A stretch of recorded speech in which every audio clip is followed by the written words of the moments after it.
ಇವತ್ತಿನ ದಿವಸ ಅರವಿಂದೋ ಅಥವಾ ಅರವಿಂದರ ಬಗ್ಗೆ ನಾವು ಸಂಕ್ಷಿಪ್ತವಾಗಿ ತಿಳಿದುಕೊಳ್ಳುವಂಥ ಪ್ರಯತ್ನ ಮಾಡೋಣ.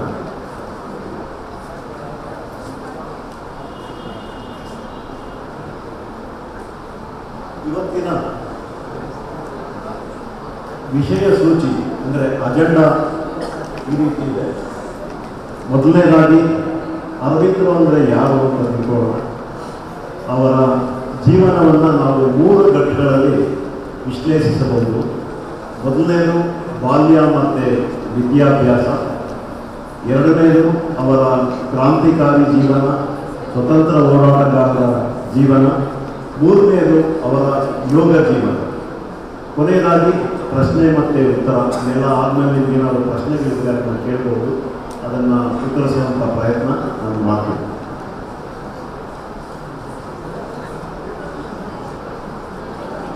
ಅರವಿಂದರು ಅಂದರೆ ಯಾರು?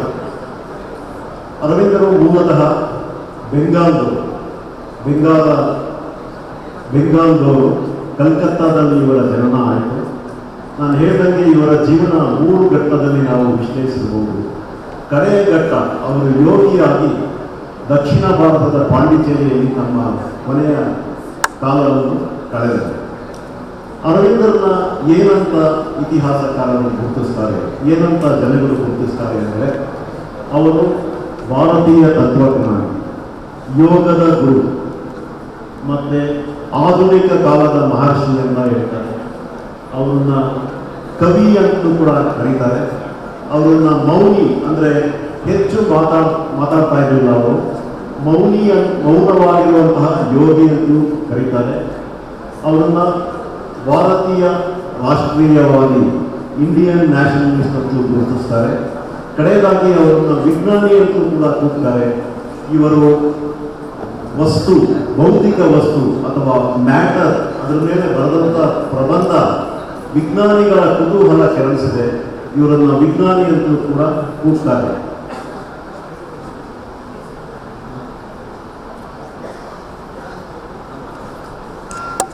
ಇವರ ಜನನ ಕಲ್ಕತ್ತಾ, ಬೆಂಗಾಲ ರಾಜ್ಯದ ಕಲ್ಕತ್ತಾದಲ್ಲಿ ಆಯಿತು. ನಿಮಗೆಲ್ಲ ತಿಳಿದಿರೋ ಹಾಗೆ ಆಗಸ್ಟ್ 15 ಬಹಳ ಮುಖ್ಯವಾದ ದಿನ. ಏನಾಯಿತು ಆಗಸ್ಟ್ 15ನೇ ದಿನ? ನಮಗೆಲ್ಲ ಸ್ವತಂತ್ರ ಬಂತು. ಅದೇ ಆಗಸ್ಟ್ 15ನೇ ದಿನ 1872ರಲ್ಲಿ ಅರವಿಂದರ ಜನನ ಕಲ್ಕತ್ತಾ ನಗರದಲ್ಲಿ ಆಯಿತು. ಇವರ ತಂದೆಯವರು ಕೃಷ್ಣಧನ್ ಘೋಷ್ ಅಂತ, ತಾಯಿಯವರು ಸ್ವರ್ಣಲತಾ ದೇವಿ ಅಂತ. ಈ ಕೃಷ್ಣಧನ ಘೋಷ್ ಅನ್ನೋರು ವೈದ್ಯರಾಗಿದ್ದರು. ವೈದ್ಯಕೀಯ ಪದವಿಯನ್ನು ಇಂಗ್ಲೆಂಡ್ನಲ್ಲಿ ಮುಗಿಸಿ ಕಲ್ಕತ್ತಾದಲ್ಲಿ ವೈದ್ಯಕೀಯ ವೃತ್ತಿ ಮಾಡ್ತಾ ಇದ್ದರು. ಈ ಕೃಷ್ಣಧನ್ ಘೋಷ್ ಅವರಿಗೆ ಭಾರತೀಯ ಸಂಸ್ಕೃತಿಯ ಮೇಲೆ ಒಂದು ರೀತಿಯ ಕೀಳು ಭಾವನೆ. ಪಾಶ್ಚಿಮಾತ್ಯರ ಸಂಸ್ಕೃತಿಯೇ ನಮ್ಮ ಸಂಸ್ಕೃತಿಗಿಂತ ಉತ್ತಮವಾದದ್ದು, ಪಾಶ್ಚಿಮಾತ್ಯರ ಜೀವನ ಶೈಲಿ ಭಾರತೀಯ ಜೀವನ ಶೈಲಿಗಿಂತ ಉತ್ತಮವಾದದ್ದು ಅಂತ ಒಂದು ಕೆಟ್ಟ ಭಾವನೆ ಇವರಲ್ಲಿ ಇತ್ತು. ಅದಕ್ಕೋಸ್ಕರ ಇವರು ಮಕ್ಕಳ ಮೇಲೆ ಭಾರತೀಯ ಸಂಸ್ಕೃತಿಯ ನೆರಳು ಬೀಳಬಾರದು ಅಂತ ಒಂದು ಉದ್ದೇಶ ಮನಸ್ಸಿನಲ್ಲಿ ಇಟ್ಕೊಂಡಿದ್ರು. ಮಕ್ಕಳನ್ನ ಕರ್ಕೊಂಡೋಗಿ ಡಾರ್ಜಿಲಿಂಗ್ ಶಾಲೆಯಲ್ಲಿ, ಒಂದು ಕ್ರಿಶ್ಚಿಯನ್ ಶಾಲೆಯಲ್ಲಿ ಓದೋದಕ್ಕೆ ಸೇರಿಸಿದ್ರು. ಅಲ್ಲಿ ಇವರಿಗೆ ಬರೀ ಇಂಗ್ಲಿಷ್ ಮಾತ್ರ ಹೇಳ್ಕೊಡ್ಬೇಕು, ಭಾರತೀಯ ಯಾವ ಭಾಷೆಯನ್ನು ಇವರಿಗೆ ಕಲಿಸಬಾರದು ಅಂತ ಒಂದು ಸೂಚನೆ ಕೊಟ್ಟರು. ಅರವಿಂದರು ಮತ್ತು ಅವರ 2 ಅಣ್ಣಂದಿರು ಡಾರ್ಜಿಲಿಂಗ್ ಶಾಲೆಯಲ್ಲಿ ಓದುವುದನ್ನು ಪ್ರಾರಂಭಿಸಿದರು. ಈ ಚಿತ್ರದಲ್ಲಿ ಕೆಳಗಡೆ ಕೂತ್ಕೊಂಡಿರೋರು ಅರವಿಂದರು ಅವರ ತಂದೆ ತಾಯಿಗಳಿಗೆ 3ನೇ ಮಗ, ಕೊನೆಯ ಮಗ. ಜನರಲಿ ಕೊನೆಯ ಮಗು ಮೇಲೆ ತಂದೆ ತಾಯಿಗಳಿಗೆ ಬಹಳ ಪ್ರೀತಿ ಇರುತ್ತೆ. ಹೀಗಾಗಿ ಅರವಿಂದರ ಮೇಲೆ ತಂದೆ ತಾಯಿಗಳಿಗೆ ಬಹಳ ಪ್ರೀತಿ ಇತ್ತು. ನಿಂತ್ಕೊಂಡಿರುವಂಥವರು 2 ಅವರ ಅಣ್ಣಂದಿರು. ಒಬ್ಬರ ಹೆಸರು ಬಿನಾಯ್ ಭೂಷಣ್ ಅಂತ, ಇನ್ನೊಬ್ಬರ ಹೆಸರು ಮನಮೋಹನ್ ಘೋಷ್ ಅಂತ. ಸೊ 6 ವರ್ಷ ಇರುವಾಗ ಇವ್ರನ್ನ ಡಾರ್ಜಿಲಿಂಗ್ ಶಾಲೆಗೆ ಸೇರಿಸಿದ್ರು. ಡಾರ್ಜಿಲಿಂಗ್ ಶಾಲೆಯಲ್ಲಿ ಬರೀ ಇಂಗ್ಲಿಷ್ ಮಾತ್ರ ಇವರು ಕಲ್ತ್ಕೊಂಡ್ರು. ಮುಂದೆ ಅರವಿಂದರ ತಂದೆಯವರು ಈ 3 ಜನ ಮಕ್ಕಳನ್ನ ಕರ್ಕೊಂಡೋಗಿ ಇಂಗ್ಲೆಂಡಲ್ಲಿ ಡ್ರೆವಿಟ್ ಅನ್ನೋ ದಂಪತಿಗಳ ಮನೆಯಲ್ಲಿ ಬಿಟ್ಟರು. ಇಂಗ್ಲೆಂಡ್ನಲ್ಲಿ ಇವರ ವಿದ್ಯಾಭ್ಯಾಸ ಮುಂದುವರಿಬೇಕು ಅಂತ 3 ಜನ ಮಕ್ಕಳನ್ನು ಕರ್ಕೊಂಡೋಗಿ ಆ ಡ್ರೆವಿಟ್ ಅನ್ನೋ ಮನೆಯಲ್ಲಿ ಇವರನ್ನು ಬಿಟ್ಟರು. ಆ ಡ್ರೆವಿಟ್ ದಂಪತಿಗಳಿಗೆ ಮತ್ತೆ ಸೂಚನೆ ಕೊಟ್ಟರು, ನಮ್ಮ ಮಕ್ಕಳ ಮೇಲೆ ಭಾರತೀಯ ಸಂಸ್ಕೃತಿಯ ನೆರಳು ಬೀಳಬಾರ್ದು, ಅವರಿಗೆ ಭಾರತೀಯ ಸಂಸ್ಕೃತಿ ಅಂದರೆ ಏನು ಅಂತ ಗೊತ್ತಾಗಬಾರ್ದು, ಆ ಥರ ನೀವು ಬೆಳೆಸಬೇಕು ಅಂತ ಅವರಿಗೆ ಸೂಚನೆ ಕೊಟ್ಟರು. ಆ ದಂಪತಿಗಳು ಇವರಿಗೆ, ಈ ಮಕ್ಕಳುಗಳಿಗೆ ಲ್ಯಾಟಿನ್, ಫ್ರೆಂಚ್, ಗಣಿತ, ಭೂಗೋಳ, ಚರಿತ್ರೆ ಎಲ್ಲ ಹೇಳಿಕೊಟ್ರು. ಅರವಿಂದರು ಬಹಳ ಚಿಕ್ಕ ವಯಸ್ಸಿನಲ್ಲೇ ಪುಸ್ತಕಗಳನ್ನು ಓದೋದಕ್ಕೆ ಶುರು ಮಾಡಿದರು. ಚರಿತ್ರೆ, ಸಾಹಿತ್ಯ ಬಹಳ ಚಿಕ್ಕ ವಯಸ್ಸಿನಲ್ಲಿ ಓದೋದಕ್ಕೆ ಶುರು ಮಾಡಿದರು.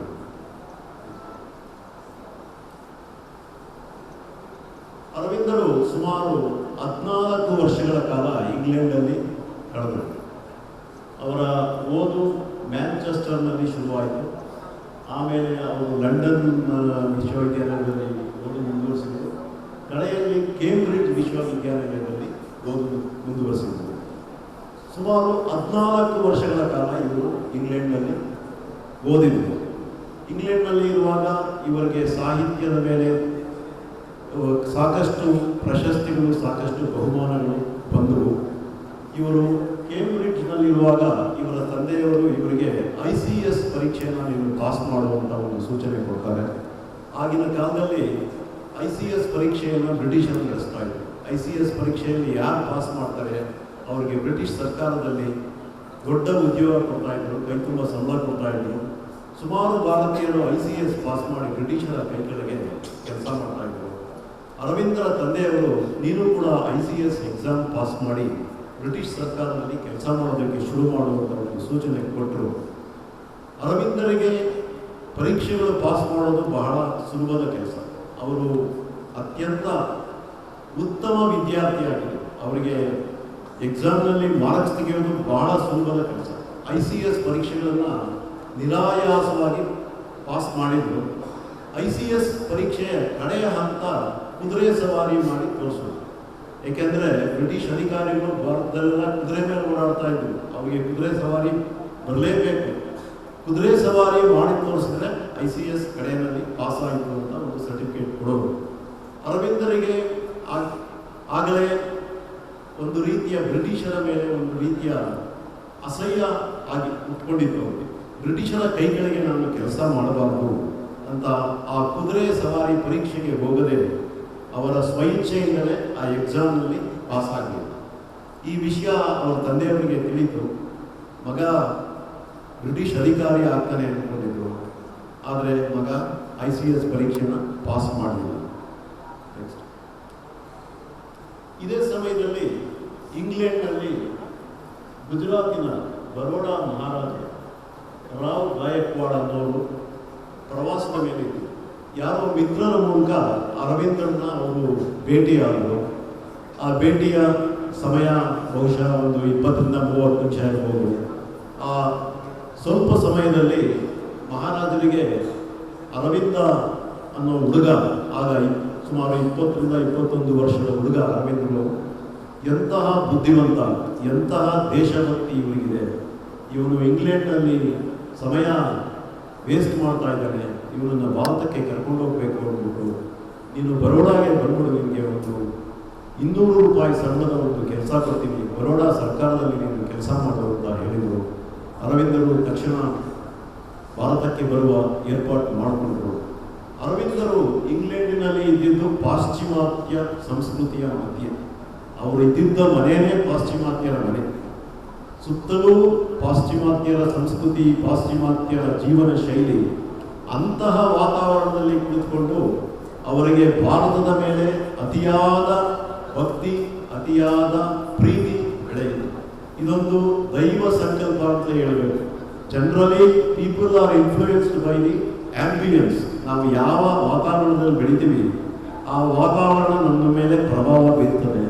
ಬಟ್ ಅರವಿಂದರಿಗೆ ಅಂತಹ ಪಾಶ್ಚಿಮಾತ್ಯರ ವಾತಾವರಣದಲ್ಲಿ ಬೆಳೆದರೂ ಕೂಡ ಅವರ ತಂದೆಯವರು ನೀನು ಏನೂ ಭಾರತೀಯ ಸಂಸ್ಕೃತಿಯ ಬಗ್ಗೆ ತಿಳ್ಕೋಬೇಡ ಅಂತ ಹೇಳಿದ್ರು ಕೂಡ ಭಾರತೀಯ ಸಂಸ್ಕೃತಿಯ ಮೇಲೆ ಅತ್ಯಂತ ಭಕ್ತಿ, ಅತ್ಯಂತ ವ್ಯಾಮೋಹ ಬೆಳೆಯಿತು. ಅವರು ನನ್ನ ದೇಶ ಅನ್ನೋದು ಒಂದು ಜಸ್ಟ್ ನೆಲ ಅಲ್ಲ, ಅದೊಂದು ಜಡನೆಲ ಅಲ್ಲ, ಅದು ನನ್ನ ತಾಯಿಯ ಸಮಾನ, ನಾನು ಅದನ್ನು ತಾಯಿಯಂತೆ ಗೌರವಿಸ್ತೀನಿ, ಅದನ್ನು ತಾಯಿಯಂತೆ ಪೂಜೆ ಮಾಡ್ತೀನಿ ಅನ್ನುವಂಥ ಒಂದು ಉನ್ನತ ಕಲ್ಪನೆ, ಉನ್ನತ ಭಾವನೆ ಅವರಲ್ಲಿ ಬೆಳೀತು. ಮುಂದೆ ಅವರು ಭಾರತಕ್ಕೆ ಪ್ರಯಾಣ ಮಾಡುವ ಸಿದ್ಧತೆ ಮಾಡಿಕೊಂಡ್ರು. SS ಕಾರ್ತೇಜ್ ಅನ್ನೋ ಹಡಗಿನಲ್ಲಿ ಅವರು ಭಾರತಕ್ಕೆ ಬಂದರು. ಭಾರತದಲ್ಲಿ ಆಗ ಹಡಗುಗಳೆಲ್ಲ ಬಂದು ಮುಂಬೈ ಬಂದರಿನಲ್ಲಿ ನಿಲ್ತಾ ಇದ್ರು. ಇವರು ಕೂಡ ಮುಂಬೈ ಬಂದರಿಗೆ ಬಂದರು. ಮುಂಬೈ ಬಂದರಿನಲ್ಲಿ ಹಡಗಿನಿಂದ ಇಳಿದು ಇವರ ಕಾಲು ಭಾರತದ ಭೂಮಿಯನ್ನು ಸ್ಪರ್ಶಿಸಿದ ಆ ಕ್ಷಣ ಅತ್ಯಂತ ಅಮೋಘವಾದ ಕ್ಷಣ ಅಂತ ಇವರು ಭಾಷಣಗಳಲ್ಲಿ ಹೇಳ್ಕೊಂಡಿದ್ದಾರೆ. ಸಾಕಷ್ಟು ಕಡೆ ಇದನ್ನು ಬರೆದಿದ್ದಾರೆ. ಅವರಲ್ಲಿ ಉನ್ನತ ಆಧ್ಯಾತ್ಮಿಕ ಅನುಭವ ಆಯಿತು. ಆ ಗಳಿಗೆ ಅವರು ಯಾವಾಗ ಭಾರತ ನೆಲದ ಮೇಲೆ ಕಾಲಿಟ್ಟರು, ಆ ಗಳಿಗೆಯಲ್ಲಿ ಅವರಿಗೆ ಉನ್ನತ ಮಟ್ಟದ ಆಧ್ಯಾತ್ಮಿಕ ಅನುಭವ ಆಯಿತು. ಒಂದು ರೀತಿಯ ಶಾಂತತೆ ಅವರಲ್ಲಿ ಆವರಿಸಿತು.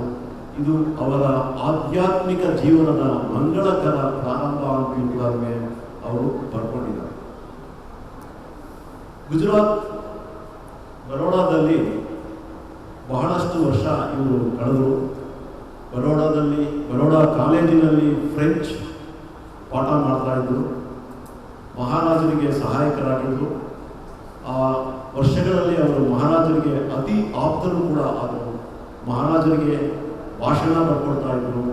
ಇವರ ಇಂಗ್ಲಿಷ್ ಭಾಷೆ ಅಮೋಘವಾದ, ಇವರ ಇಂಗ್ಲೀಷನ್ನು ಆಕ್ಸ್ಫರ್ಡ್ ಇಂಗ್ಲೀಷ್ಗೆ ಜನರು ಹೋಲಿಸ್ತಾರೆ. ಇಂಗ್ಲೀಷ್ನಲ್ಲಿ ಇವರು ಮಹಾರಾಜರಿಗೆ ಭಾಷಣ ಬರ್ಕೊಡ್ತಾ ಇದ್ದರು. ಅಲ್ಲಿ ಇದ್ದಂಥ ಸಮಯದಲ್ಲಿ ಇವರಿಗೆ ಭಾರತೀಯ ಭಾಷೆಗಳನ್ನು ಕಲಿಯುವಂಥ ಅವಕಾಶ ಸಿಕ್ತು. ಇಂಗ್ಲೆಂಡ್ನಲ್ಲಿದ್ದರೂ ಇಷ್ಟು ದಿವಸ ಭಾರತೀಯ ಭಾಷೆಗಳನ್ನು ಕಲ್ತ್ಕೊಳ್ಳೋ ಅವಕಾಶವೇ ಸಿಕ್ಕಿರಲಿಲ್ಲ. ಗುಜರಾತ್ ಬರೋಡಾದಲ್ಲಿ ಕೂತ್ಕೊಂಡು ಭಾರತೀಯ ಭಾಷೆಗಳನ್ನು ಕಲ್ತ್ಕೊಂಡ್ರು. ಮರಾಠಿ ಭಾಷೆ, ಗುಜರಾತಿ ಭಾಷೆ, ಸಂಸ್ಕೃತ ಭಾಷೆ, ಅವರ ಮಾತೃಭಾಷೆ ಬೆಂಗಾಲಿಯನ್ನು ಕೂಡ ಅಲ್ಲಿ ಕೂತ್ಕೊಂಡು ಕಲ್ತ್ಕೊಂಡ್ರು. ಭಾರತೀಯ ಸಂಸ್ಕೃತಿಯ ಬಗ್ಗೆ ಅಪಾರವಾದ ಜ್ಞಾನವನ್ನು ಬೆಳೆಸ್ಕೊಂಡ್ರು, ಅಪಾರವಾದ ಅಭಿಮಾನವನ್ನು ಬೆಳೆಸಿಕೊಂಡ್ರು. ಆಗಲೇ ಅವರಿಗೆ ಒಂದು ರೀತಿಯ ಯೋಚನೆ ಅವರ ಮನಸ್ಸಿನಲ್ಲಿ ಕೊರೀತಾ ಇತ್ತು. ನಾನು ಬರೋಡಾದಲ್ಲಿ ಇದ್ದುಕೊಂಡು ನನ್ನ ಉದ್ದೇಶಗಳನ್ನು ಸಾಧಿಸೋದಕ್ಕೆ ಸಾಧ್ಯ ಇಲ್ಲ. ನನ್ನ ಉದ್ದೇಶ, ನನ್ನ ಜೀವನದ ಉದ್ದೇಶ ಬೇರೆ ಏನೋ ಆಗಿದೆ. ನಾನು ಭಾರತ ಸ್ವತಂತ್ರ ಆಗೋದಕ್ಕೆ ನಾನು ಹೋರಾಡಬೇಕು, ಭಾರತವನ್ನು ಬ್ರಿಟಿಷರಿಂದ ಮುಕ್ತಗೊಳಿಸಬೇಕು ಅನ್ನುವಂಥ ಒಂದು ಗಾಢವಾದ ಯೋಚನೆಗಳು ಶುರುವಾಗಿತ್ತು. ಬರೋಡಾ ರಾಜ್ಯವನ್ನು ಅನುಕೂಲವಾಗಿದ್ದಂಥ ಕೆಲಸವನ್ನು ಬಿಟ್ಟು ಅವರು ಕಲ್ಕತ್ತಾಗೆ ಪ್ರಯಾಣ ಮಾಡಿದರು. ಈ ಬರೋಡಾದಲ್ಲಿ ಇರುವಾಗಲೇ ಸುಮಾರು 1904ರಲ್ಲಿ ಆಗಾಗಲೇ ಅವರು ಲೇಖನಗಳನ್ನು ಬರೆಯೋದಕ್ಕೆ ಶುರು ಮಾಡಿದರು. ಅವರ ಲೇಖನಗಳು ಯುವಕರಲ್ಲಿ, ಭಾರತೀಯರಲ್ಲಿ ಸಂಚಲನ ಮೂಡಿಸೋದಕ್ಕೆ ಶುರುವಾಗಿತ್ತು. ಒಂದು ರೀತಿಯ ಹೊಸ ಚೈತನ್ಯ ಮೂಡಿಸೋದಕ್ಕೆ ಶುರುವಾಗಿತ್ತು. ಅವರ ಲೇಖನಗಳನ್ನು ಓದಿದಂಥ ಸಾವಿರಾರು ಯುವಕರು ನಾನು ಭಾರತದ ಸ್ವತಂತ್ರಕ್ಕೆ ಹೋರಾಡಬೇಕು, ಭಾರತ ಸ್ವತಂತ್ರ ಸಂಗ್ರಾಮದಲ್ಲಿ ಭಾಗವಹಿಸಬೇಕು ಅನ್ನುವಂಥ ಒಂದು ಥಿಂಕಿಂಗ್ ಯುವಕರಲ್ಲಿ ಬಂದಿತ್ತು. 1904ರಲ್ಲಿ ಅವರೊಂದು ಕಿರು ಪುಸ್ತಕ ಬರೆದರು, ಭವಾನಿ ಮಂದಿರ ಅಂತ ಒಂದು ಪುಸ್ತಕ ಬರೆದರು. ಇದು ಒಂದು ರೀತಿಯ ಕಾಲ್ಪನಿಕ ಪ್ರಬಂಧ ಅಂತ ಹೇಳಬಹುದು.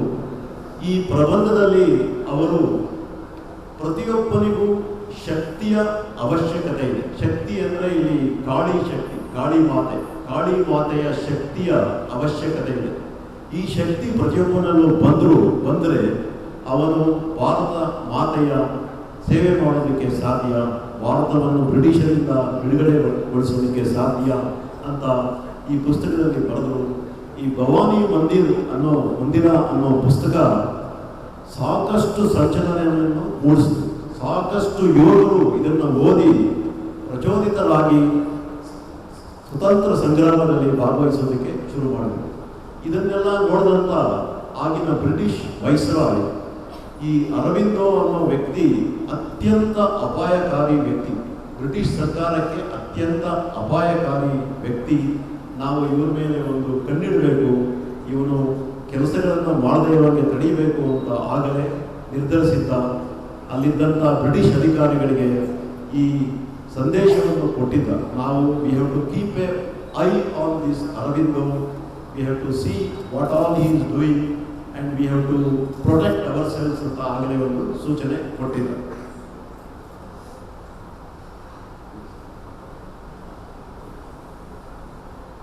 ಕಲ್ಕತ್ತಾಗೆ ಅವರು, ನಾನು ಹೇಳಿದಂಗೆ ಗುಜರಾತ್ನಲ್ಲಿ ಅವರಿಗೆ ಅನುಕೂಲವಾದ ವಾತಾವರಣ ಇತ್ತು.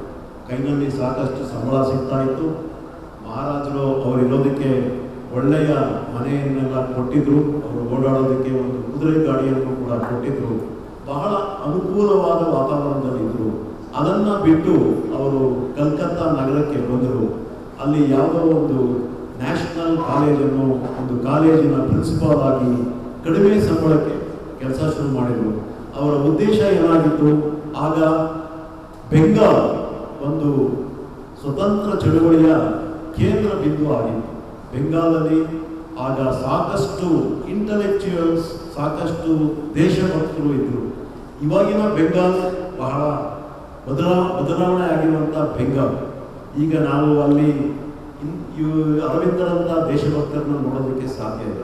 ಆಗ ಬೆಂಗಾಲ್ ಒಂದು ಸ್ವತಂತ್ರ ಸಂಗ್ರಾಮದ ಕೇಂದ್ರ ಬಿಂದು ಆಗಿತ್ತು. ಅಲ್ಲಿಗೆ ಹೋದ್ರು.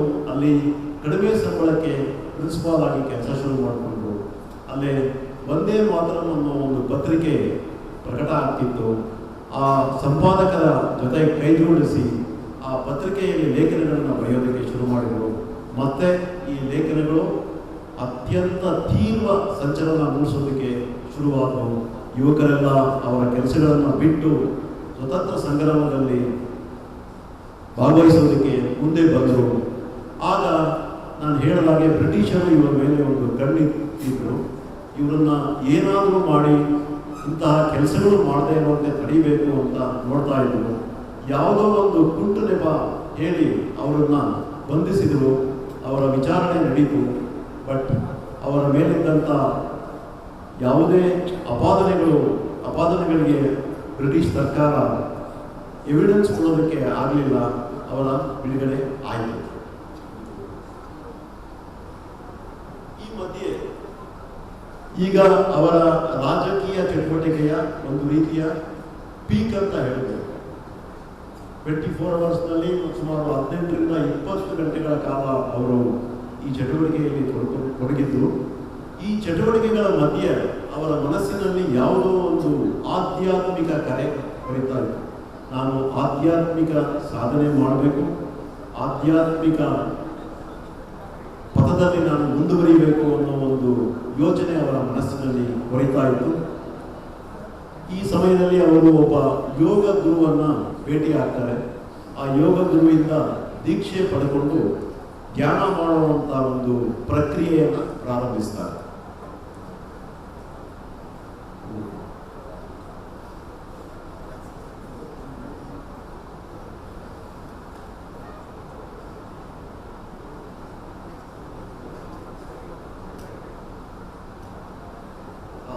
ಸಾವಿರದ 1908ರ ಸಮಯ. ಈ ಸಮಯದಲ್ಲಿ ಕಲ್ಕತ್ತಾ ನಗರದಲ್ಲಿ ಒಬ್ಬ ಬ್ರಿಟಿಷ್ ಅಧಿಕಾರಿಯನ್ನ ಕೊಲ್ಲುವ ಪ್ರಯತ್ನ ನಡೀತದೆ. ಅಧಿಕಾರಿ ಹೋಗ್ತಾ ಇದ್ದಂಥ ಗಾಡಿಯ ಮೇಲೆ ಬಾಂಬನ್ನು ಎಸೆದು ಅವನನ್ನು ಕೊಲ್ಲುವ ಪ್ರಯತ್ನ ನಡೀತದೆ. ಬ್ರಿಟಿಷರು ಕಾಯ್ತಾ ಇದ್ದರು. ಅರವಿಂದರು ಈ ಪ್ರಕರಣಕ್ಕೆ ಕಾರಣ, ಅರವಿಂದರಿಂದಲೇ ಈ ಬಾಂಬು ಆಕ್ರಮಣ ಆಗಿದೆ, ಬ್ರಿಟಿಷ್ ಅಧಿಕಾರಿಯನ್ನ ಕೊಲ್ಲುವ ಪ್ರಯತ್ನ ನಡೆದಿದೆ ಅಂತಂದ್ಬಿಟ್ಟು ಅವರನ್ನ ಬಂಧಿಸ್ತಾರೆ. ಅವರನ್ನ ಬಂಧಿಸಿ 1 ವರ್ಷಗಳ ಕಾಲ ಸೆರೆಮನೆಯಲ್ಲಿ ಇರ್ತಾರೆ. ಆ 1 ವರ್ಷಗಳ ಕಾಲ ಏನು ಮಾಡಿದರು ಬ್ರಿಟಿಷರು? ಈ ಕೇಸನ್ನು ನಡೆಸ್ಕೊಂಡು ಹೋದ್ರು. ಅದೇ ಬೇಕಂತ ನಿಧಾನವಾಗಿ ನಡೆಸ್ಕೊಂಡು ಹೋದ್ರು. 1 ವರ್ಷಗಳ ಕಾಲ ಸಣ್ಣ ಕೋಣೆಯಲ್ಲಿ, ಆಲಿಪುರ್ ಅನ್ನೋ ಜೈಲಿನ ಸಣ್ಣ ಕೋಣೆಯಲ್ಲಿ ಅರವಿಂದರು ಇರ್ತಾರೆ. ಸುಮಾರು 9ರಿಂದ 6 ಅಡಿ ಇರುವಂತಹ ಸಣ್ಣ ಕೋಣೆ. ಆ ಕೋಣೆಯಲ್ಲಿ ಅವರನ್ನು ಕೂಡಾಕಿರ್ತಾರೆ. ವಿಚಾರಣೆ ನಡೆಯುತ್ತದೆ. 1 ವರ್ಷಗಳ ನಂತರ ಇವರ ಅಪರಾಧಗಳು ಯಾವುದು ನಿಜವಲ್ಲ ಅಂತ ಕೋರ್ಟ್ ತೀರ್ಮಾನ ಮಾಡುತ್ತೆ. ಅವರನ್ನ ಬಿಡುಗಡೆ ಮಾಡ್ತಾರೆ. ಮೇಲಿನ ಚಿತ್ರದಲ್ಲಿ ಕಾಣಿಸ್ತಾ ಇರೋದು ಅಲಿಪುರ್ ಜೈಲಿನ ಅವರ ಇದ್ದ ಕೋಣೆ. ಅಲಿಪುರ್ ಜೈಲಿಂದ ಈಚೆ ಬಂದ ತಕ್ಷಣ ಇವರ ಮಿತ್ರರೆಲ್ಲ ಕಾಯ್ತಾ ಇರ್ತಾರೆ. ಮತ್ತೆ ಅರವಿಂದರು ಲೇಖನ ಬರೆಯೋದಕ್ಕೆ ಶುರು ಮಾಡ್ತಾರೆ, ಭಾಷಣ ಬರೆಯೋದಕ್ಕೆ ಶುರು ಮಾಡ್ತಾರೆ. ಜನರನ್ನ ಸ್ವತಂತ್ರ ಹೋರಾಟದಲ್ಲಿ ಬನ್ನಿ ಅಂತ ಕರೆಯುವಂಥ ಪ್ರಚೋದನೆಯನ್ನು ಕೊಡೋದಕ್ಕೆ ಶುರು ಮಾಡ್ತಾರೆ ಅಂತ ಅಂದ್ಕೊಂಡಿರ್ತಾರೆ. ಆದರೆ ಅರವಿಂದರು ನನಗೆ ಸ್ವಲ್ಪ ವಿಶ್ರಾಂತಿ ಬೇಕು, ನಾನು ಈ ಎಲ್ಲ ಚಟುವಟಿಕೆಗಳಿಂದ ಸ್ವಲ್ಪ ದೂರ ಇರ್ತೀನಿ ಅಂತ ಹೇಳ್ತಾರೆ. ಅರವಿಂದರ ಮಿತ್ರರು ಅವರ ಒಂದು ಭಾಷಣವನ್ನು ಏರ್ಪಡಿಸ್ತಾರೆ. ಉತ್ತರ ಪಾದ ಅಂತ ಒಂದು ಜಾಗ ಇದೆ, ಕಲ್ಕತ್ತಾದಿಂದ ಉತ್ತರ ಭಾಗದಲ್ಲಿ ಇರುವಂತಹ ಜಾಗ. ಆ ಜಾಗದಲ್ಲಿ ಇರುವಂತಹ ಒಂದು ಸಾರ್ವಜನಿಕ ಲೈಬ್ರರಿಯಲ್ಲಿ ಇವರ ಭಾಷಣನ ಏರ್ಪಡಿಸಿರ್ತಾರೆ. ಎಲ್ಲರೂ ಕಾಯ್ತಾ ಇರ್ತಾರೆ, ಮತ್ತೆ ಅರವಿಂದರು ನಮಗೆ ಪ್ರಚೋದನಕಾರಿ ಭಾಷಣ ಮಾಡ್ತಾರೆ, ನಮ್ಮನ್ನು ಸ್ವತಂತ್ರ ಹೋರಾಟದಲ್ಲಿ ಬನ್ನಿ ಅಂತ ಕರೀತಾರೆ ಅಂತ ಎಲ್ಲರೂ ನಿರೀಕ್ಷಿಸ್ತಾ ಇರ್ತಾರೆ. ಆದರೆ ಅರವಿಂದರು ಈಗ ಬದಲಾದ ವ್ಯಕ್ತಿ. ಅವರು ಮಾತಾಡಿದ್ದು, ಈ ಭಾಷಣದಲ್ಲಿ ಮಾತಾಡಿದ್ದು ಅವರ ಆಧ್ಯಾತ್ಮಿಕ ಅನುಭವಗಳ ಬಗ್ಗೆ, ಆ 1 ವರ್ಷ ಜೈಲಿನಲ್ಲಿ ಕುಳಿತಿದ್ದಾಗ ಆದಂಥ ಆಧ್ಯಾತ್ಮಿಕ ಅನುಭವಗಳ ಬಗ್ಗೆ ಮಾತಾಡ್ತಾರೆ. ಒಂದು ರೀತಿಯ ಮಿತ್ರರಿಗೆ ಒಂದು ರೀತಿಯ ನಿರಾಶೆ ಆಗುತ್ತೆ. ಅರವಿಂದರು ಈ 1 ವರ್ಷದಲ್ಲಿ ಏನು ಮಾಡಿದ್ರು? ಜೈಲಿನಲ್ಲಿ ಕುಳಿತು ಸಾಕಷ್ಟು ಗ್ರಂಥಗಳನ್ನು ಓದಿದ್ರು, ಉಪನಿಷತ್ತನ್ನು ಓದಿದ್ರು, ಮತ್ತೆ ವೇದಗಳನ್ನು ಓದಿದ್ರು, ಧ್ಯಾನ ಅಭ್ಯಾಸ ಮಾಡಿದ್ರು, ಯೋಗ ಸಾಧನೆ ಮಾಡಿದ್ರು. ಈ 1 ವರ್ಷದಲ್ಲಿ ಅವರಲ್ಲಿ ತೀವ್ರವಾದ ಬದಲಾವಣೆಯಾಗಿತ್ತು. ಅವರು ಯೋಗಿಯಾಗಿ ಜೈಲಿನಿಂದ ಈಚೆ ಬಂದಿದ್ರು.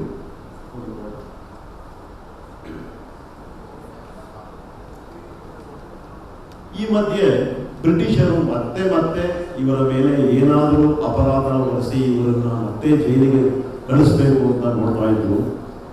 ಈ ಸಮಯದಲ್ಲಿ ಅವರಿಗೆ ನೀನು ಪಾಂಡಿಚೇರಿಗೆ ಹೋಗಬೇಕು ಅನ್ನುವಂಥ ಒಂದು ಸಂದೇಶ, ಮನಸ್ಸಿನಲ್ಲಿ ಒಂದು ಸಂದೇಶ ಬಂತು ಅಂತ ಹೇಳ್ತಾರೆ. ಬಹುಶಃ ಪಾಂಡಿಚೇರಿ ಫ್ರೆಂಚರ ಆಡಳಿತದಲ್ಲಿತ್ತು. ಪಾಂಡಿಚೇರಿ ಹೋದರೆ ಬ್ರಿಟಿಷರ ಹಾವಳಿ ತಪ್ಪುತ್ತೆ ಅನ್ನೋದು ಒಂದು ಕೂಡ ಕಾರಣ ಇರಬಹುದು. ಹೀಗಾಗಿ ಅರವಿಂದರು ಹಡಗಿನ ಮೂಲಕ ಕಲ್ಕತ್ತಾದಿಂದ ಪಾಂಡಿಚೇರಿಗೆ ಬರ್ತಾರೆ. ಪಾಂಡಿಚೇರಿ ತಲುಪಿ ಅಲ್ಲಿ ಹಿಂದೆ ವಿವೇಕಾನಂದರು ಪ್ರವಾಸದಲ್ಲಿದ್ದಾಗ ಯಾವ ಅತಿಥಿ ಗೃಹದಲ್ಲಿ ಇಳ್ಕೊಂಡಿದ್ರು ಅದೇ ಅತಿಥಿ ಗೃಹದಲ್ಲಿ ಇವರು ಇಳ್ಕೊಳ್ತಾರೆ. ಇವರು ಪಾಂಡಿಚೇರಿಗೆ ಬಂದಂತ ಈ ಘಟನೆಯನ್ನ ಇತಿಹಾಸಕಾರರು ಇನ್ನೊಂದು ಘಟನೆಗೆ ಹೋಲಿಸ್ತಾರೆ. ಆ ಘಟನೆ ಏನಪ್ಪಾ ಅಂತಂದ್ರೆ, ಬಹಳ ಹಿಂದೆ, ಶತಮಾನಗಳ ಹಿಂದೆ ಅಥವಾ ಸಾವಿರಾರು ವರ್ಷಗಳ ಹಿಂದೆ ಅಗಸ್ತ್ಯ ಅನ್ನೋ ಋಷಿಯೊಬ್ಬ ಉತ್ತರ ಭಾರತದ ಹಿಮಾಲಯದ ಕಡೆಯಿಂದ ದಕ್ಷಿಣ ಭಾರತಕ್ಕೆ ಬಂದು ಪಾಂಡಿಚೇರಿಯಲ್ಲಿ ನೆಲೆಸಿ ವೇದ ಜ್ಞಾನ ಹರಡುವಂತ ಒಂದು ವೇದಿಕೆಯನ್ನು ಸ್ಥಾಪಿಸಿದ್ದ. ಅರವಿಂದರ ಈಗಿನ ಪಾಂಡಿಚೇರಿಗೆ ಬಂದಂತಹ ಘಟನೆಯನ್ನ ಇತಿಹಾಸಕಾರರು ಈ ಅಗಸ್ತ್ಯರು ಉತ್ತರ ಭಾರತದಿಂದ ದಕ್ಷಿಣ ಭಾರತಕ್ಕೆ ಬಂದ ಘಟನೆಗೆ ಹೋಲಿಸ್ತಾರೆ. ಅಗಸ್ತ್ಯ ಇಲ್ಲಿ ಬಂದು ವೇದ ಜ್ಞಾನವನ್ನು ಹರಡುವಂತ ಒಂದು ಪೀಠವನ್ನು ಪಾಂಡಿಚೇರಿಯಲ್ಲಿ ಸ್ಥಾಪಿಸಿದ. ಅರವಿಂದರು ಕೂಡ ವೇದ ಜ್ಞಾನ, ಯೋಗ ಜ್ಞಾನ ಹರಡುವ ಉದ್ದೇಶದಿಂದ ಉತ್ತರ ಭಾರತದಿಂದ ದಕ್ಷಿಣ ಭಾರತಕ್ಕೆ ಬಂದಿರುವಂತ ಘಟನೆಗಳನ್ನು ಹೋಲಿಸ್ತಾರೆ. ಈ ಮಧ್ಯ ನಾವು ಈ ಮಹಿಳೆಯ ಬಗ್ಗೆ ತಿಳ್ಕೊಳ್ಳೋದು ಸೂಕ್ತ ಅನಿಸುತ್ತೆ. ಈಕೆಯ ಹೆಸರು ಮಿರಾ ಅಲ್ಫಾಸಾ ಅಂತ. ಈಕೆ ಫ್ರೆಂಚಿನ ಫ್ರಾನ್ಸ್ ಮಹಿಳೆ, ಫ್ರಾನ್ಸ್ನಲ್ಲೇ ಹುಟ್ಟಿದ್ದು. ಈಕೆಗೆ ಬಹಳ ಚಿಕ್ಕಂದಿನಲ್ಲೇ ಸಾಕಷ್ಟು ಆಧ್ಯಾತ್ಮಿಕ ಅನುಭವಗಳಾಗಿರ್ತವೆ. ಯಾರೋ ಪಾಂಡಿಚೇರಿಗೆ ಭೇಟಿ ಕೊಟ್ಟಂತ ಈಕೆಯ ಮಿತ್ರರು ಅರವಿಂದರ ಬಗ್ಗೆ ಈಕೆಗೆ ಹೇಳ್ತಾರೆ. ಅರವಿಂದೋ ಅನ್ನೋ ಒಬ್ಬ ವ್ಯಕ್ತಿ ಇದ್ದಾನೆ ಪಾಂಡಿಚೇರಿಯಲ್ಲಿ, ಯೋಗದಲ್ಲಿ ಅತ್ಯಂತ ಸಾಧನೆ ಮಾಡಿರುವಂತಹ ವ್ಯಕ್ತಿ ಅಂತ ಯಾರೋ ಹೇಳ್ತಾರೆ. ತಕ್ಷಣ ಈ ಮಹಿಳೆ ನಾನು ಆ ವ್ಯಕ್ತಿಯನ್ನು ಭೇಟಿಯಾಗಬೇಕು ಅಂತಂದ್ಕೊಂಡು ಪಾಂಡಿಚೇರಿಗೆ ಬರ್ತಾರೆ. ಪಾಂಡಿಚೇರಿ ತಲುಪಿದ ದಿನ ಮಧ್ಯಾಹ್ನನೇ ಇವರು ಅರವಿಂದರನ್ನ ಭೇಟಿ ಮಾಡ್ತಾರೆ. ಆಮೇಲೆ ಅವರು ಡೈರಿಯಲ್ಲಿ ಬರ್ಕೊತಾರೆ, ನಾನು ಅರವಿಂದರನ್ನ ಭೇಟಿ ಮಾಡಿದ ಆ ಕ್ಷಣ ನನ್ನ ಜೀವನದಲ್ಲಿ ಅತ್ಯಂತ ಅಮೋಘ ಕ್ಷಣ, ನನ್ನಲ್ಲಿ ಅತ್ಯಂತ ದೊಡ್ಡದಾದ ಪರಿವರ್ತನೆಗಳು ಆಗುವು ಅಂತ ಬರ್ಕೊತಾರೆ. ಮುಂದೆ ಈಕೆ ಪಾಂಡಿಚೇರಿಯನ್ನೇ ನೆಲೆಸಿ ಅರವಿಂದರ ಮಾರ್ಗದರ್ಶನದಲ್ಲಿ ಆಧ್ಯಾತ್ಮಿಕ ಸಾಧನೆಯನ್ನು ಮುಂದುವರಿಸಿಕೊಂಡು ಹೋಗ್ತಾರೆ. ಈಕೆಯನ್ನ ಮಾತೆ, ಮದರ್, ತಾಯಿ ಅಂತ ಶಿಷ್ಯರು ಮುಂದೆ ಗುರುತಿಸ್ತಾರೆ.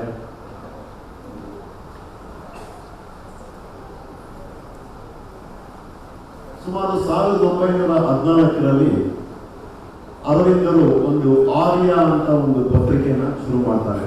ಇದೊಂದು ದೀರ್ಘ ಮಾಸಿಕ ಪತ್ರಿಕೆ, ಸುಮಾರು 64 ಪುಟಗಳ ಪತ್ರಿಕೆ. ಪ್ರತಿ ತಿಂಗಳು ಈ ಪತ್ರಿಕೆ ಪ್ರಕಟ ಆಗ್ತಿತ್ತು. ಈ ಪತ್ರಿಕೆಯಲ್ಲಿ ಅವರ ಲೇಖನಗಳು ಪ್ರಕಟಗೊಳ್ಳೋದಕ್ಕೆ ಶುರುವಾಗ್ತವೆ. ಆ ಲೇಖನಗಳೆಲ್ಲ ಏನು? ಯೋಗದ ಮೇಲೆ ಲೇಖನಗಳು, ಆಧ್ಯಾತ್ಮಿಕ ವಿಷಯಗಳ ಮೇಲೆ ಲೇಖನಗಳು, ಈ ಥರದ ಉನ್ನತ ಮಟ್ಟದ ವಿಷಯಗಳ ಮೇಲೆ ಲೇಖನಗಳು. ಮುಂದೆ ಈ ಲೇಖನಗಳನ್ನೇ ಸಂಗ್ರಹಿಸಿ ಪುಸ್ತಕಗಳಾಗಿ ಪ್ರಕಟ ಮಾಡ್ತಾರೆ. ಹಾಗೆ ಪ್ರಕಟವಾದಂತಹ ಕೆಲವು ಪುಸ್ತಕಗಳನ್ನ ಇಲ್ಲಿ ನಾನು ಬರೆದಿದ್ದೀನಿ. ಲೈಫ್ ಡಿವೈನ್ ಅನ್ನೋದು ಒಂದು ಪುಸ್ತಕ, ಸಿಂಥಿಸಿಸ್ ಆಫ್ ಯೋಗ ಅನ್ನೋದು ಇನ್ನೊಂದು ಪುಸ್ತಕ, ದ ಹ್ಯೂಮನ್ ಸೈಕಲ್ ಅನ್ನೋದು ಇನ್ನೊಂದು ಪುಸ್ತಕ, the ideal of human unity, on Vedas, the Upanishads, essays on Gita, the foundations of Indian culture, the future poetry. ಇವೆಲ್ಲ ಅವರ ಪುಸ್ತಕಗಳು. ಇನ್ನೂ ಸಾಕಷ್ಟು ಪುಸ್ತಕಗಳಿವೆ, ಎಲ್ಲಾನು ನಮಗೆ ತೋರಿಸಿಲ್ಲ. ಈ ಪತ್ರಿಕೆಯಲ್ಲಿ ಬಂದಂತಹ ಲೇಖನಗಳು ಅನೇಕರನ್ನು ಆಧ್ಯಾತ್ಮಿಕ ಸಾಧನೆಯತ್ತ ಕೊಂಡೊಯ್ಯುತ್ತವೆ. ಸಾಕಷ್ಟು ಜನ ಪಾಂಡಿಚೇರಿಗೆ ಬಂದು ಅಲ್ಲೇ ನೆಲೆಸ್ತಾರೆ. ಅಲ್ಲಿ ಬಂದಂತ ಜನಗಳ ಸಂಖ್ಯೆ ಸಾಕಷ್ಟು ಬೆಳೆದಿರ್ತದೆ. ಸೊ ಈ ಸಮಯದಲ್ಲಿ ಅರವಿಂದೋ ಆಶ್ರಮ ಶುರುವಾಗುತ್ತೆ. ಅಲ್ಲೇ ಇದ್ದಂತ ಆ ಫ್ರೆಂಚ್ ಮಹಿಳೆ ಅರವಿಂದೋ ಆಶ್ರಮದ ಹಣಕಾಸಿನ ವ್ಯವಸ್ಥೆ, ಅದಕ್ಕೆ ಬೇಕಾದಂತ ಆಡಳಿತ, ಅದಕ್ಕೆ ಬೇಕಾದಂತ ಇನ್ನ ಬೇಕಾದಂತ ಸೌಲಭ್ಯಗಳನ್ನೆಲ್ಲ ಒದಗಿಸುವಂತಹ ಜವಾಬ್ದಾರಿಯನ್ನ ಈ ಮಹಿಳೆ ತಗೋತಾರೆ. ಆಶ್ರಮನ ಅವರು ನಡೆಸ್ಕೊಂಡು ಹೋಗ್ತಾರೆ. ಈ ಆಶ್ರಮ ಶುರುವಾದ ಮೇಲೆ ಅರವಿಂದರು ಒಂದು ರೀತಿಯ ಸಾರ್ವಜನಿಕ ಸಂಪರ್ಕನ ಕಳೆದುಕೊಂಡ್ಬಿಡ್ತಾರೆ. ಕೋಣೆಯಲ್ಲಿ ಕುಳಿತು ಆಲ್ಮೋಸ್ಟ್ ಎವ್ರಿ ಡೇ 18ರಿಂದ 20 ಗಂಟೆ ಬರೆಯುವ ಕೆಲಸದಲ್ಲಿ ತೊಡಗ್ತಾರೆ. ಸಾರ್ವಜನಿಕ ಸಂಪರ್ಕ ಈ ಮಹಿಳೆಯರು ನೋಡ್ಕೊಳ್ತಾರೆ. ಅರವಿಂದರು ಸುಮಾರು ವರ್ಷದಲ್ಲಿ ಮೂರು ಸಲ ಅಥವಾ 4 ಸಲ ಸಾರ್ವಜನಿಕವಾಗಿ ಭಾಷಣ ಮಾಡ್ತಾ ಇದ್ರು, ಸಾರ್ವಜನಿಕರಿಗೆ ಕಾಣಿಸ್ತಾ ಇದ್ರು. ಈ ಆಶ್ರಮ ಶುರುವಾದ ಮೇಲೆ ಈ ಒಂದು ಪ್ರೋಟೋಕಾಲ್ ಫಾಲೋ ಮಾಡೋದಕ್ಕೆ ಶುರು ಮಾಡಿದ್ರು.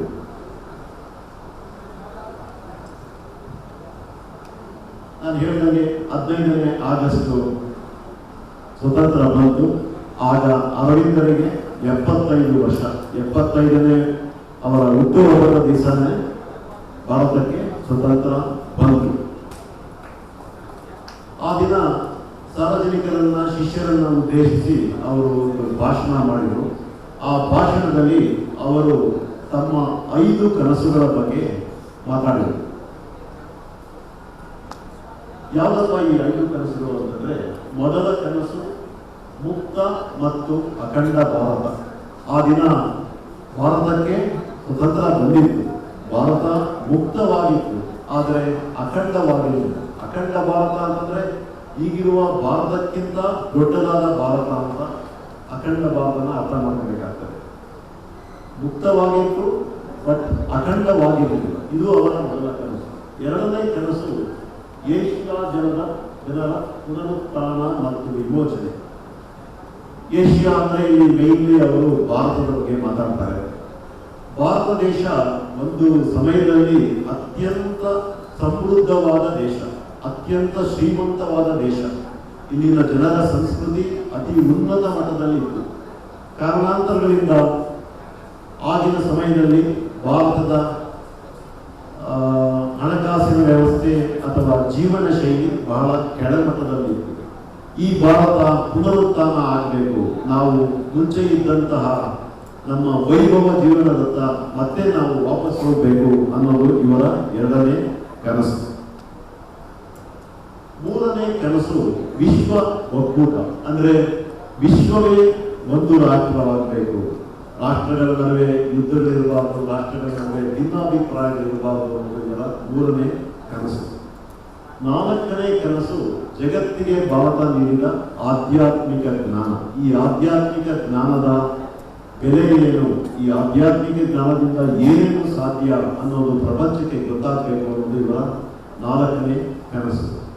ಇನ್ನು ಐದನೇ ಕನಸು ವೈಯಕ್ತಿಕ ಪರಿಪೂರ್ಣತೆ ಮತ್ತು ಪರಿಪೂರ್ಣ ಸಮಾಜ, ಅಂದರೆ ಪರ್ಫೆಕ್ಷನ್, ಹ್ಯೂಮನ್ ಪರ್ಫೆಕ್ಷನ್. ಪ್ರತಿಯೊಬ್ಬ ಮನುಷ್ಯನು ಪರ್ಫೆಕ್ಟ್ ಹ್ಯೂಮನ್ ಬೀಯಿಂಗ್ ಆಗಬೇಕು, ಪರ್ಫೆಕ್ಷನ್ ಇರಬೇಕು. ಅವನು ಮಾಡೋ ಕೆಲಸದಲ್ಲಿ, ಅವನು ಮಾಡೋ ರೀತಿಯಲ್ಲಿ, ಅವನು ಮಾತಾಡೋ ರೀತಿಯಲ್ಲಿ ಪರ್ಫೆಕ್ಷನ್ ಇರಬೇಕು. ಪ್ರತಿಯೊಬ್ಬರು ಪರ್ಫೆಕ್ಟ್ ಹ್ಯೂಮನ್ ಬೀಯಿಂಗ್ ಆಗಬೇಕು. ಇಂತಹ ಪರ್ಫೆಕ್ಟ್ ಹ್ಯೂಮನ್ ಬೀಯಿಂಗ್ಸಿಂದ ಪರ್ಫೆಕ್ಟ್ ಸೊಸೈಟಿ ಈಸ್ ಪಾಸಿಬಲ್. ಇದು ಇವರ ಐದನೇ ಕನಸು. ಪ್ರಪಂಚದಲ್ಲಿ ಎಲ್ಲ ಚಟುವಟಿಕೆಗಳು ಒಂದು ದಿವಸ ಕೊನೆಗೊಳ್ಳಬೇಕು. ಕೆಟ್ಟ ಚಟುವಟಿಕೆ ಆಗಲಿ ಅಥವಾ ಒಳ್ಳೆಯ ಚಟುವಟಿಕೆ ಆಗಲಿ ಒಂದು ದಿವಸ ಕೊನೆಗೊಳ್ಳಬೇಕು. ಅರವಿಂದರ ಜೀವನ ಕೂಡ ಇದರಿಂದ ಹೊರತಾಗಿರಲಿಲ್ಲ. ಡಿಸೆಂಬರ್ 5ನೇ ತಾರೀಕು 1950ನೇ ಇಸ್ವಿ ದಿನ ನಮ್ಮನ್ನು ಅರವಿಂದರು ಅಗಲಿದರು. ಅವರ ಸಮಾಧಿಯನ್ನು ನಾವು ಅರವಿಂದೋ ಆಶ್ರಮದ ಮುಖ್ಯ ಸೆಂಟ್ರಲ್ ಹಾಲ್ನಲ್ಲಿ ನಾವು ಈಗಲೂ ನೋಡಬಹುದು. ಇದು ಸಂಕ್ಷಿಪ್ತ ಅರವಿಂದರ ಜೀವನ ಸಂಕ್ಷಿಪ್ತ ವಿವರಣೆ. ಈಗ ನಿಮಗೆ ಏನಾದರೂ ಪ್ರಶ್ನೆಗಳಿದ್ರೆ ಕೇಳಬಹುದು. ಮುಂಚೆನೇ ಹೇಳಿದಂಗೆ ಈ ವರ್ಷ ಅರವಿಂದರ 150ನೇ ಹುಟ್ಟಿದ ಹಬ್ಬದ ವರ್ಷ.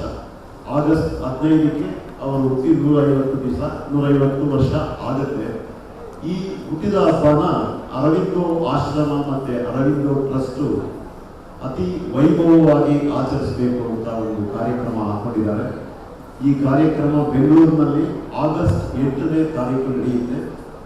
ಇದು ನಿಮ್ಹ್ಯಾನ್ಸ್ ಕನ್ವೆನ್ಷನ್ ಹಾಲ್ನಲ್ಲಿ ದೊಡ್ಡ ಕಾರ್ಯಕ್ರಮ. ಇದರ ಒಂದು ಆಹ್ವಾನ ಪತ್ರಿಕೆಯನ್ನು ನಿಮ್ಮ ಮ್ಯಾನೇಜ್ಮೆಂಟ್ ಟೀಮ್ಗೆ ಕಳಿಸ್ತೀನಿ. ಅದನ್ನು ನಿಮಗೆಲ್ಲ ತಲುಪಿಸಿ ನೀವೆಲ್ಲ ಅಲ್ಲಿ ಬರಬೇಕು ಅಂತ ನನ್ನ ಒಂದು ವಿನಂತಿ. ಈಗ ಏನಾದರೂ ಪ್ರಶ್ನೆಗಳಿದ್ರೆ ಕೇಳ್ಬೋದು, ಇಲ್ಲಿಗೆ ಈ ಕಾರ್ಯಕ್ರಮ ಮುಗಿಯಿತು.